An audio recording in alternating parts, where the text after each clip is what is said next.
18 de setembro, Café com Deus Pai.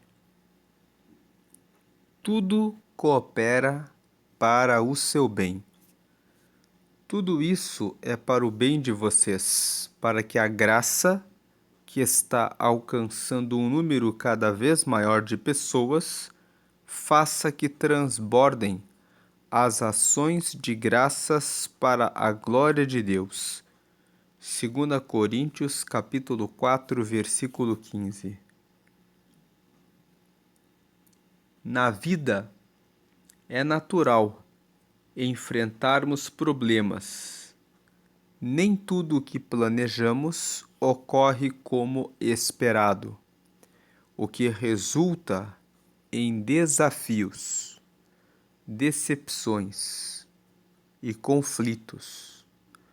Muitos interpretam essas experiências como punições ou castigos, mas o fato é que Deus pode usar todas as coisas para o nosso bem, inclusive circunstâncias difíceis, como no ditado popular, que diz: mar calmo não faz bom marinheiro. Muitas vezes somos chamados a viver pela fé, a confiar quando o caminho parece incerto. Os abalos e as perdas, por mais dolorosos, são convites para uma proximidade e dependência ainda maior de Deus, e por vezes são necessários para alinharmos nossos propósitos com os do Pai. A jornada da fé exige que algumas de nossas estruturas sejam abaladas e que nosso orgulho seja tratado, a fim de mantermos os olhos abertos para a realidade dos céus. Em meio aos conflitos e perdas, o Pai está moldando um plano superior. Ele nos desafia a crer, mesmo quando não compreendemos, a aceitar que, às vezes, é necessário perder para de fato ganhar. E essa é a lógica celestial, muitas vezes incompreensível aos olhos humanos. Por isso, convido você a ressignificar seus problemas e batalhas a partir de hoje. Diante das dificuldades, peça a Deus que lhe dê uma visão clara acerca do propósito e daquilo que pode ser gerado em seu coração por meio das lutas. Apenas siga firme em amor e obediência a Deus, tendo a plena convicção de que todas as coisas cooperam para o bem daqueles que amam a Deus. A frase de hoje é: você pode escolher enfrentar a mudança ou decidir ficar como está. Lendo mais uma vez, você pode escolher enfrentar a mudança ou decidir ficar como está. Então, como a frase está dizendo, quando você está passando um desafio, uma tribulação, uma batalha, você escolhe se você resolve enfrentar a mudança, aprender com aqueles desafios, aprender com aquela dificuldade, olhar para si mesmo e verificar: será que eu estou arrogante com algum orgulho? Será que Deus, o próprio Deus, permitiu essa batalha para que eu perceba esse pecado e melhore? Você pode escolher enfrentar a mudança ou decidir ficar como está. porque a pessoa pode decidir que está bom como está, eu não vou lutar. Então a decisão é de cada um. O devocional de hoje é o dia 261 de 365. A leitura bíblica de hoje está em Hebreus, capítulo 3, e a palavra-chave de hoje é ressignificação. O que é ressignificação? Dar um novo significado para as circunstâncias da vida. Quando você passa por uma luta, ao invés de reclamar com Deus, você ressignifica. Você aproveita a luta e usa a luta como benefício para o relacionamento com Deus. Você se aproveita da luta e assume ela como um desafio que te dá força, que te faz vencer. Então, a ressignificação é, ao invés de reclamar diante das adversidades da vida, você olha e percebe o que precisa ser tratado em você mesmo e em você mesma com aquela aprovação. Então, a palavra-chave de hoje é ressignificação. Vamos agora para a leitura bíblica, que é Hebreus, capítulo 3. Hebreus, capítulo 3. Antes de lermos Hebreus, capítulo 3, vamos entender o que fala o livro de Hebreus. O livro de Hebreus é um livro que foi escrito por um autor desconhecido para o povo hebreu. Por isso o nome do livro é Hebreus.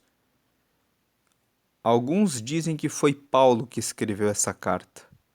Outros dizem que foi Lucas, porque Lucas acompanhou Paulo em suas viagens, então ele teria tido a chance de aprender sobre o povo hebreu a ponto de escrever essa carta para os hebreus.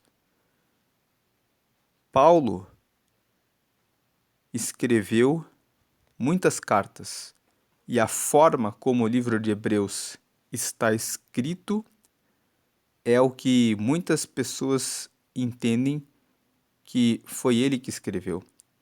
E a terceira hipótese é que foi escrita por um sacerdote, porque o livro de Hebreus, ele é um livro que ele é uma carta para o povo hebreu que explica as crenças do povo hebreu.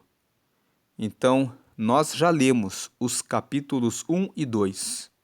Se você voltar aqui no Café com Deus Pai, do dia 16, nós lemos Hebreus capítulo 1. De ontem, dia 17 de setembro, nós lemos Hebreus capítulo 2. Hoje é a leitura de capítulo 3 de Hebreus. E nos capítulos 1 e 2, o escritor de Hebreus, que pode ter sido Paulo, pode ter sido Lucas, ou pode ter sido um sacerdote desconhecido, mas um sacerdote que conhecia bem a história do povo hebreu, existe uma defesa de que Jesus é maior do que os anjos. A leitura que nós fizemos do capítulo 1 e do capítulo 2 mostra que o autor de Hebreus revela, ele se empenha em mostrar que Jesus é maior do que os anjos. Agora, no capítulo 3 que nós vamos ler, o autor de Hebreus se dedica a mostrar que Jesus é maior do que Moisés. E quando nós lemos aqui que Jesus é maior do que Moisés, ele está dizendo que Jesus é maior do que o maior de todos os sacerdotes do povo de Israel, do povo hebreu.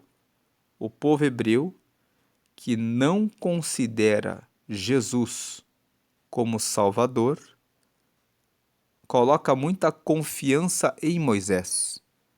Mas Hebreus capítulo 3, o autor de Hebreus vai dizer: Jesus é maior do que Moisés. Moisés ficou no passado. Quando Jesus veio, ele trouxe a verdadeira salvação. Então, vamos ler aqui o capítulo 3. Eu só fiz essa explicação porque eu acho útil que, quando nós estamos lendo a Bíblia, que nós saibamos o que nós estamos lendo. Então, muitas pessoas começam a ler Hebreus e não entendem por que eu estou lendo Hebreus. Porque Hebreus é uma carta para os hebreus em que o autor, não se sabe se é Paulo, se é Lucas ou se foi um sacerdote, está argumentando, dizendo que Jesus é maior do que os anjos, capítulos 1 e capítulo 2, aqui no capítulo 3, que Jesus é maior do que Moisés.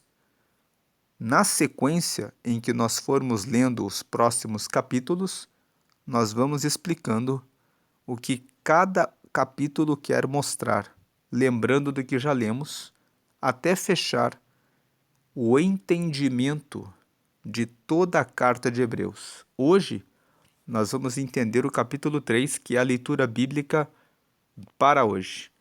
Meus irmãos na fé, versículo 1 aqui. Meus irmãos na fé, vocês que também foram chamados por Deus, olhem para Jesus, que Deus enviou para ser o grande sacerdote da fé que professamos. Então ele está dizendo, Jesus é o grande sacerdote. Qual é o papel do sacerdote? O sacerdote é aquele que apresenta o povo para Deus. Existe o profeta e o sacerdote. O profeta, ele recebe a palavra de Deus e comunica para o povo. Então esse é o profeta. Ele recebe a palavra de Deus e fala: Deus mandou dizer isso e aquilo e isso. O sacerdote, ele escuta o povo e ele vai até Deus e fala: Deus, o povo pediu isso e aquilo. Então, quando ele fala aqui no versículo 1, meus irmãos na fé, vocês que também foram chamados por Deus, olhem para Jesus, que Deus enviou para ser o grande sacerdote da fé que professamos. Então ele está dizendo, olhem para Jesus, porque Jesus foi quem Deus enviou para ser o nosso grande sacerdote. Significa que nós devemos orar a Jesus, porque Jesus vai levar as nossas demandas a Deus. Na realidade, quando Jesus ressuscitou, ele se colocou à direita de Deus para sempre. Então, quando nós oramos e falamos com ele, ele fala diretamente ao Pai tudo o que pedimos, porque ele é o grande sacerdote. Ele nos ouve e leva o que o povo precisa para Deus. Agora, versículo 2. Pois ele foi fiel a Deus, que o escolheu para esse serviço, assim como Moisés foi fiel no seu trabalho em toda a casa de Deus. Então, aqui no versículo 2, nós vemos, ele começa a falar que Jesus foi fiel a Deus, porque Jesus foi escolhido por Deus para vir na terra, para assumir a forma de carne, para morrer na cruz por nós, para ressuscitar e se sentar na destra de Deus e ser o grande sacerdote. E Jesus foi fiel. Ele passou pelos sofrimentos Não foi fácil para ele, sendo filho de Deus, assumir a forma humana. Depois, na forma humana, ele ainda aceitou morrer humilhado, para depois ressuscitar em glória e ficar à direita de Deus para cumprir esse serviço de ser o grande sacerdote. Então o versículo 2 fala: pois ele foi fiel a Deus, que o escolheu para esse serviço. Ele foi fiel em aceitar a encarnação e a morte de cruz. Então ele pôde receber a glória de ressuscitar e estar no céu. Assim como Moisés foi fiel no seu trabalho em toda a casa de Deus. Moisés, quem lê a história do Êxodo no Antigo Testamento, sabe que Moisés era príncipe no Egito. Ele aceitou abandonar o cargo de príncipe do Egito para assumir-se como líder do povo hebreu, para lutar contra o Egito. E ele aceitou, ele renunciou o cargo de príncipe do Egito para ser o líder dos escravos do povo hebreu, para conduzi-los pelo deserto durante 40 anos até chegarem na terra prometida. Jesus fez a mesma coisa.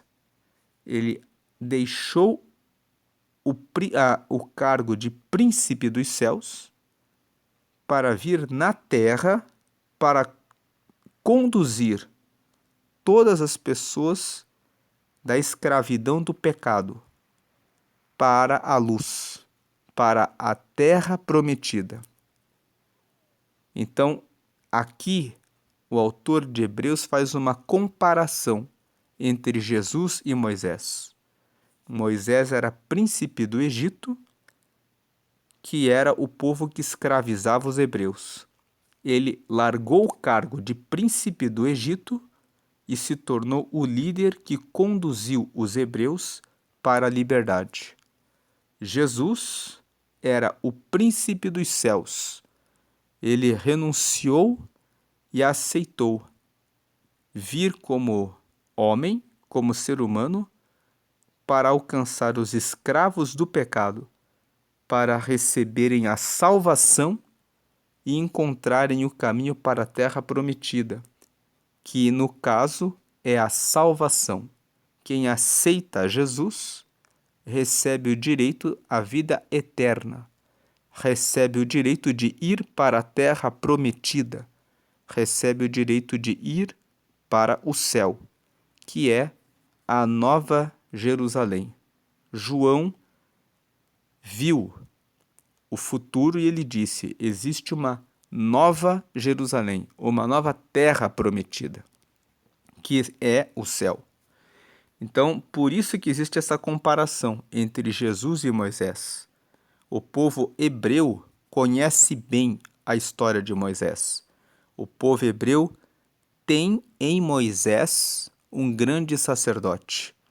Então, o povo hebreu tem Moisés como um grande líder, mas o escritor de Hebreus, que no capítulo 1 e 2 disse que Jesus é maior do que os anjos, aqui no capítulo 3 ele está dizendo: Jesus é maior do que Moisés.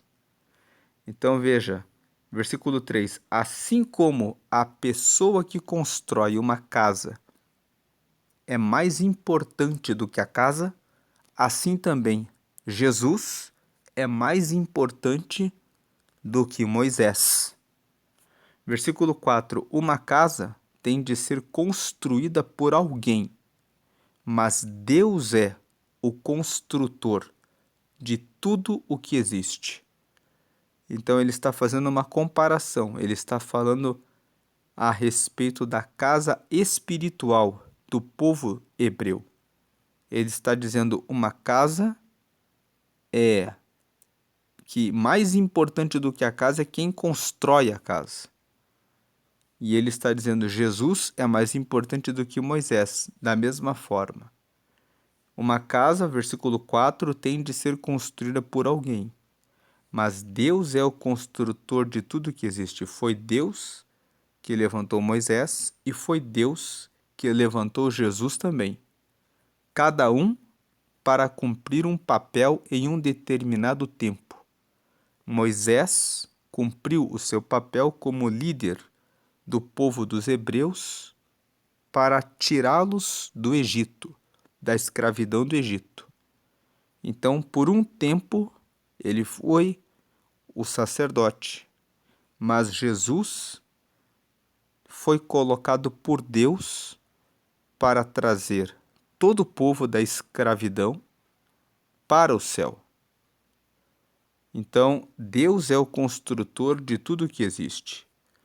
Foi Deus que resolveu enviar Jesus para ser o grande sacerdote. Então, veja o 5. E Moisés foi um servo fiel no seu trabalho na casa de Deus e falou das coisas que Deus ia dizer no futuro.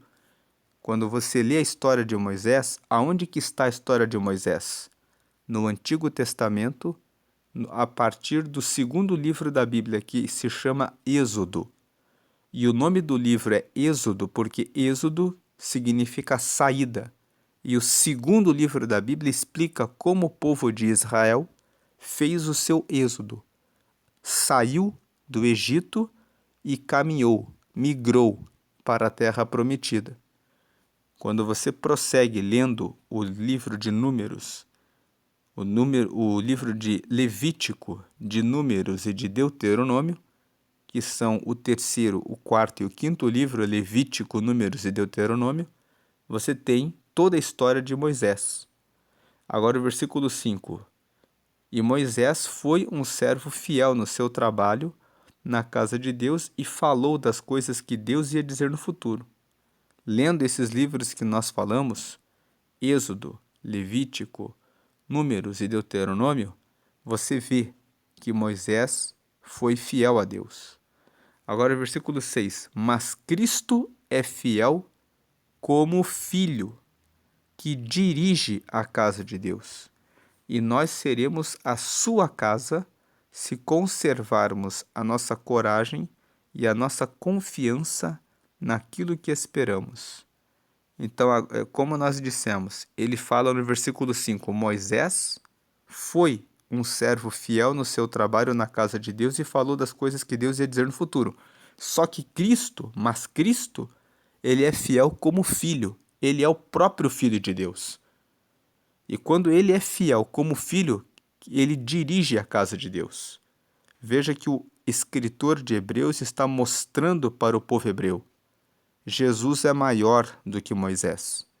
Moisés foi um servo fiel, mas Cristo, ele é fiel como o próprio Filho de Deus, que dirige a casa de Deus. É ele que reina, é ele que dirige a igreja. Então, ele é superior a Moisés. E nós seremos a sua casa, se conservarmos a nossa coragem e a nossa confiança naquilo que esperamos. Então ele está dizendo, nós vamos ser a casa de Jesus se guardarmos a nossa coragem, se conservarmos a nossa coragem e a nossa confiança no que nós esperamos. O que você espera? A Bíblia ensina que devemos esperar morar com Deus eternamente. Então, nós seremos a casa de Jesus se conservarmos a nossa coragem e a nossa confiança naquilo que esperamos. Por que ele fala se conservarmos a nossa coragem? Nós estamos vivendo dias em que o mundo desafia você. Se você quiser conservar a fé em Jesus, você precisa ter coragem. Estamos vivendo dias em que cristãos são agredidos. As pessoas estão dizendo que quem segue a Jesus é louco, deve ser colocado em uma camisa de força, são pessoas que são malucas. Eles dizem isso a respeito do povo de Deus. Então você precisa ter coragem para dizer que sim, eu sigo a Jesus. E se você tem coragem e a nossa confiança naquilo que esperamos, você também precisa ter fé, confiança de que Jesus é o Filho de Deus. Versículo 7. Por isso, como diz o Espírito Santo, se hoje vocês ouvirem a voz de Deus, versículo 8, não sejam teimosos como foram seus antepassados, quando se revoltaram contra ele, no dia em que eles o puseram à prova no deserto. 9. Ali os antepassados de vocês me desafiaram e me puseram à prova, embora eles tivessem visto o que eu fiz durante 40 anos. Versículo 10. Por isso fiquei irritado com aquela gente e disse: eles são gente de coração perverso e não querem obedecer aos meus mandamentos. 11. Eu fiquei irado e fiz este juramento: eles nunca entrarão na terra prometida, onde eu lhes teria dado descanso. Então aqui, para entender esse texto, do versículo 7 até o versículo 11, Paulo, Lucas ou o escritor de Hebreus, nós não sabemos quem foi, mas muitos dizem que foi Paulo, pela forma como Hebreus está escrito, ele faz uma lembrança de que o Espírito Santo disse, existe um salmo que fala isso que nós lemos aqui, que fala que o Espírito Santo disse assim: se hoje vocês ouvirem a voz de Deus, não sejam teimosos como foram seus antepassados. Os pais do povo hebreu, quando estavam no deserto, em algum momento, eles queriam comer carne e eles reclamaram de Deus. Então eles se revoltaram contra Deus e eles colocaram Deus à prova. Eles começaram a perguntar: será que Deus é Deus? Será que Ele tem poder de nos dar carne para comer? E aí, quando você lê a Bíblia no passado ali, você vê que Deus mandou a carne. Deus mandou um vento que soprou e no meio do vento vieram codornizes e eles comeram.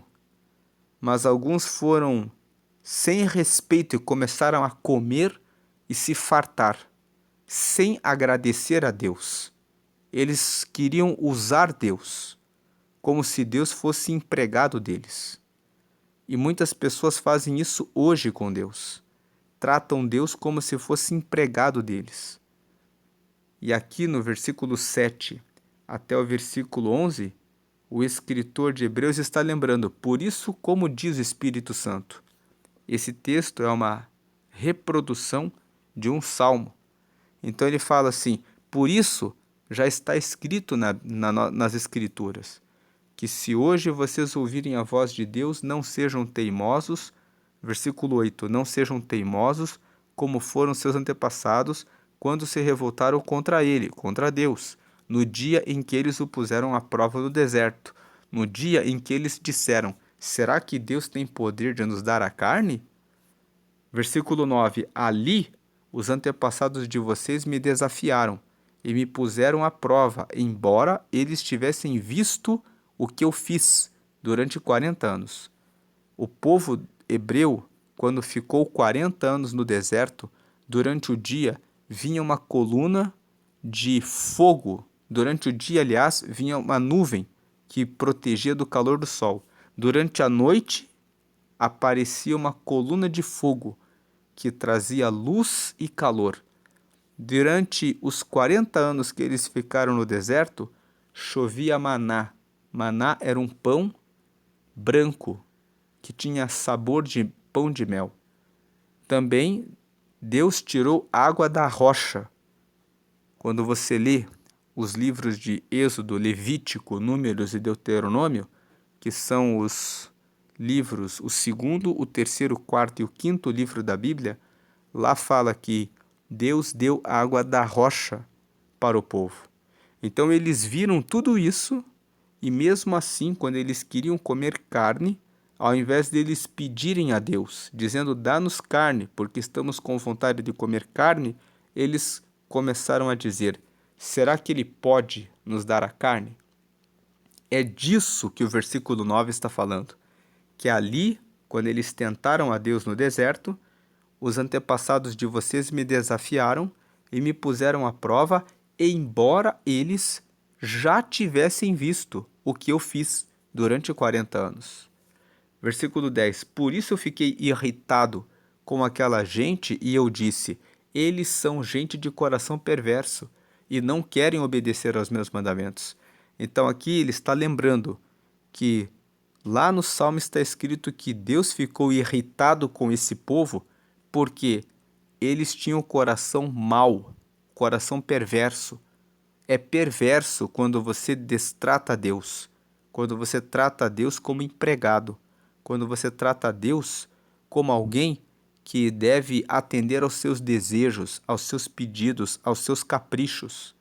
E é por isso, aproveitando esse trecho que estamos lendo, que a mensagem de hoje fala que você precisa ressignificar quando você passa por uma prova, porque a prova muitas vezes serve para treinar o nosso orgulho, a nossa arrogância e entendermos que Deus é que é Deus. Eles são gente de coração perverso e não querem obedecer aos meus mandamentos. Muitas vezes nós não queremos obedecer a Deus, queremos que Ele nos obedeça. Mas é pecado isso, porque pecado significa errar o alvo. Como que eu, sendo mortal e humano, posso querer que Deus, que é o Criador dos céus e da terra e que é imortal, venha obedecer às minhas ordens? Percebe que isso não tem sentido porque Ele é um Deus que vive de eternidade em eternidade. Ele é o dono da sabedoria, então Ele sabe como resolver cada situação. Então, quando Ele coloca uma circunstância ruim no nosso caminho, Ele sabe o que Ele está fazendo. Agora, voltando para o versículo 10. Por isso, fiquei irritado com aquela gente. Deus ficou irritado com aquela gente. E disse, eles são gente de coração perverso e não querem obedecer aos meus mandamentos. Versículo 11. Eu fiquei irado e fiz este juramento. Eles nunca entrarão na terra prometida, onde eu lhes teria dado descanso. Quando você lê o livro de Êxodo, Levítico, Números e Deuteronômio, você vê que Deus disse para aquele povo, vocês vão morrer no deserto. Eu vou esperar todos os que reclamaram morrer durante o período do deserto. Vocês vão ficar 40 anos no deserto. E só vai chegar na terra prometida a próxima geração. A geração que eram crianças, que é dos jovens. E eles não entraram na terra prometida. E isso aqui, o escritor de Hebreus, ele sabe de toda essa história, e o povo hebreu sabe do que aconteceu com os seus antepassados no deserto. E o escritor de Hebreus relembra essa história para dizer assim, lembrem o que aconteceu com os nossos antepassados. No deserto, ou seja, deserto representa dificuldade, nas dificuldades, eles desonraram a Deus. Ao invés de dizerem, Deus, nós temos fé de que vamos vencer o mal, já tendo tido sinais de muitos milagres, eles preferiram dizer, será que Deus é Deus? Será que Deus está aqui? Será que Deus vai nos dar a carne? E muitas vezes nós agimos assim. Será que Deus é Deus? Será que Ele vai atender o meu desejo, a minha vontade, o meu pedido? O escritor de Hebreus está fazendo esse paralelo, essa comparação aqui. Versículo 12. Meus irmãos, cuidado para que nenhum de vocês tenha um coração tão mau e descrente que o leve a se afastar do Deus vivo. Então aqui ele pede cuidado, porque muitas pessoas começam a passar dificuldades e abandonam a fé. Elas dizem, Deus não está nem aí, pois eu estou passando dificuldades. E na verdade as dificuldades elas são uma prova para fortalecer a nossa fé. Versículo 13. Pelo contrário, enquanto esse hoje de que falam as Escrituras Sagradas se aplicar a nós, animem uns aos outros, a fim de que nenhum de vocês se deixe enganar pelo pecado, nem endureça o seu coração. Então ele está dizendo que as Escrituras dizem: buscai a Deus enquanto se pode achar, invocai-o enquanto está perto. Então esse texto de Isaías fala para buscar a Deus em todo o momento. Enquanto você estiver vivo, você deve buscar a Deus. E esse hoje e esse momento é o hoje, é o agora. Então no versículo 12, lendo mais uma vez o 12. Meus irmãos, cuidado para que nenhum de vocês tenha um coração tão mau e descrente que o leve a se afastar do Deus vivo. 13. Mas pelo contrário, ao invés de se afastar quando vocês ouvirem que hoje, que é o que as Escrituras falam, que nós devemos buscar a Deus agora, e isso que as Escrituras falam se aplica para nós. Animem uns aos outros, a fim de que nenhum de vocês se deixe enganar pelo pecado, nem endureça o seu coração. 14. Pois seremos companheiros de Cristo se continuarmos firmes até o fim, na confiança que temos tido desde o princípio. Você só é companheiro de Cristo se você continuar firme até o fim. Algumas pessoas estão fracassando, estão saindo por causa dos sofrimentos do caminho de Jesus. Mas aqui no versículo 14 diz: nós seremos companheiros de Cristo se continuarmos firmes até o fim, na confiança que temos tido desde o princípio. A fé que você teve em Jesus lá no começo precisa permanecer. Quando você lê o Apocalipse, no capítulo 1, você vê que existem as cartas que Jesus mandou João escrever. E a carta que ele escreveu para a igreja de Éfeso é: mantenham-se no primeiro amor. Mantenha-se como você começou, senão você perderá a sua coroa. E aqui o escritor de Hebreus está dizendo, vamos ler mais uma vez o 14. Pois seremos companheiros de Cristo se continuarmos firmes até o fim, na confiança que temos tido desde o princípio. 15. É isso que as Escrituras Sagradas dizem: se hoje vocês ouvirem a voz de Deus, não sejam teimosos, como foram seus antepassados quando se revoltaram contra ele. Então, aqui ele está relembrando o que aconteceu no deserto. O povo foi teimoso e disse: será que ele tem poder de nos dar a carne? Eles foram teimosos em desonrar a Deus. Eles foram teimosos. Deus estava colocando eles no deserto para que eles chegassem na terra prometida, onde eles seriam completamente livres. E ao invés deles perceberem isso e agradecerem a Deus, eles reclamaram, se revoltaram contra Deus. Eles não respeitaram a provação, o deserto que eles estavam passando. E o escritor de Hebreus está dizendo: é isso o que diz as Escrituras Sagradas. Se hoje vocês ouvirem a voz de Deus, ouçam a voz de Deus.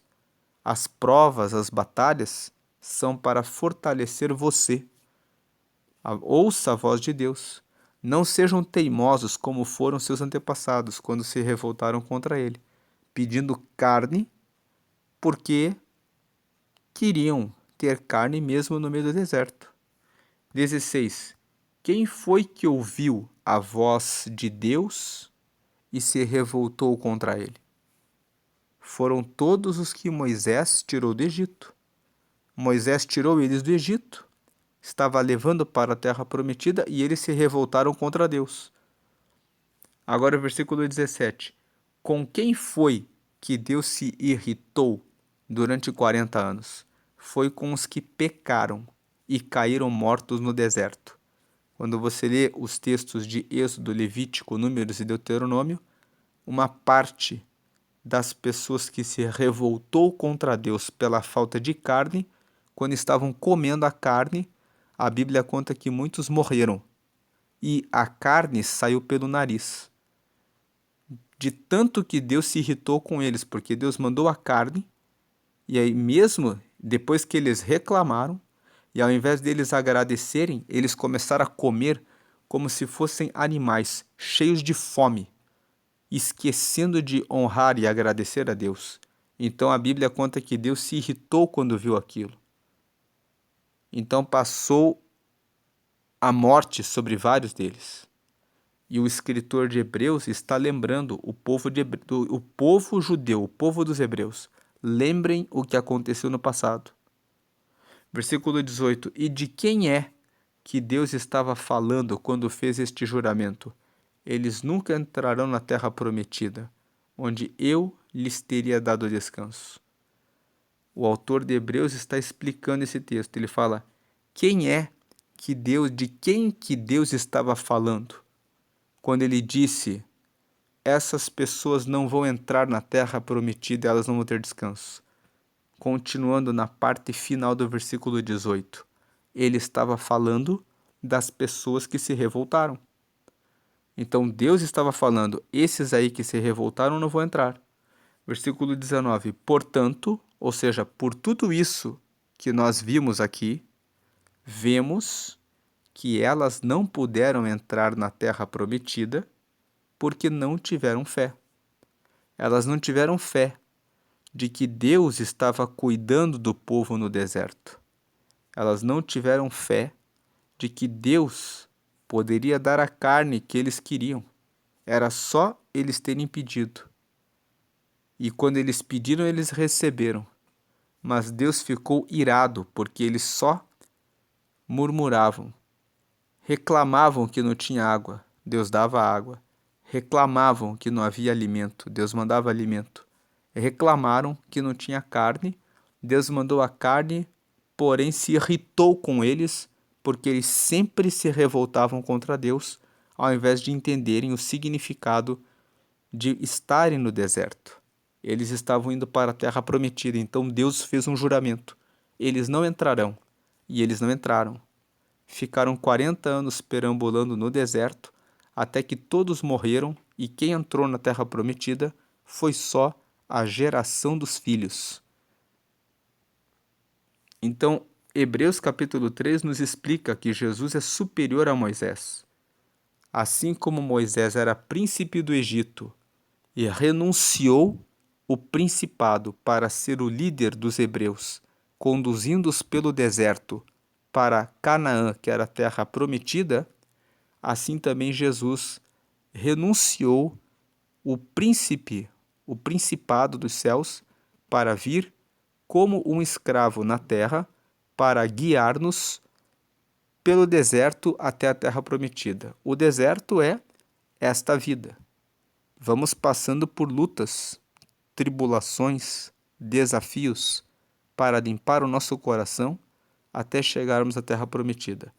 Porém, Moisés levou apenas um povo, o povo hebreu, para uma terra longe do Egito para deixarem de ser escravos. Mas Jesus, ele veio para conduzir a humanidade para a eternidade, para o céu. Por isso que o ministério de Jesus é superior ao ministério de Moisés. E é isso que o escritor de Hebreus quer mostrar no capítulo 3. Que Jesus é o grande sacerdote. Ele está acima de Moisés. Essa é a meditação de hoje. Quem você tem colocado acima de Jesus? Algumas pessoas confiam no seu dinheiro, outras pessoas confiam na sua inteligência, outras pessoas confiam na sua aparência, outras pessoas confiam nos seus familiares, nos seus parentes. Em quem você tem depositado a sua confiança, a sua fé? Hebreus capítulo 3 fala: deposite a sua fé em Jesus, porque ele vai ajudar você nas suas dificuldades e no final você receberá o reino de Deus. Se você ainda não recebeu Jesus, você pode fazer uma oração e recebê-lo agora. Quando você recebe Jesus, você recebe o perdão dos pecados, você se transforma em filho de Deus, você tem o seu nome registrado no céu, no livro da vida, que é o livro que fica lá no céu, onde está o registro de todos os que receberam Jesus, e você recebe o Espírito Santo, que é o próprio Espírito de Deus, para orientar você nessa caminhada na terra, onde existem desafios e provações, até chegar na terra prometida, que é o céu. Você recebe essas 4 bênçãos. Então, faça essa oração comigo. Senhor Jesus, eu te recebo como meu único Senhor e Salvador. Perdoa os meus pecados, escreve o meu nome no céu, no livro da vida, e me dá o teu Espírito Santo para te seguir até a eternidade. Amém. Com essa oração você recebeu Jesus como seu Senhor, então agora você deve orar a Ele, somente a Ele, porque só Ele é digno de louvor. Não ore para nenhum anjo. Nós já lemos que Jesus é superior aos anjos, nos capítulos 1 e 2 de Hebreus. Você pode voltar na leitura nos vídeos do Café com Deus Pai do dia 16 de setembro e do dia 17 de setembro. Lá nós lemos os capítulos 1 e 2. Hoje é dia 18 de setembro, nós lemos o capítulo 3, onde o autor de Hebreus revela que Jesus é superior a Moisés. Nos próximos capítulos, nós vamos ver que o autor continua dizendo que Jesus é o sumo sacerdote, ele é aquele que nos leva até Deus. Você recebeu o perdão dos pecados, você é filho de Deus, o seu nome foi escrito no livro da vida e, por último, você recebeu o Espírito Santo, que vai ajudar você a segui-lo e a obedecê-lo. Leia a Bíblia, ore sempre para Jesus, procure uma igreja onde você possa participar e que pregue que Jesus está vivo. Procure uma igreja que pregue essa mensagem, de que você não precisa de santos, nem de imagens, mas apenas do próprio Jesus. Essa é a mensagem de hoje. Deus abençoe a sua vida, hoje e sempre grandemente. Amém.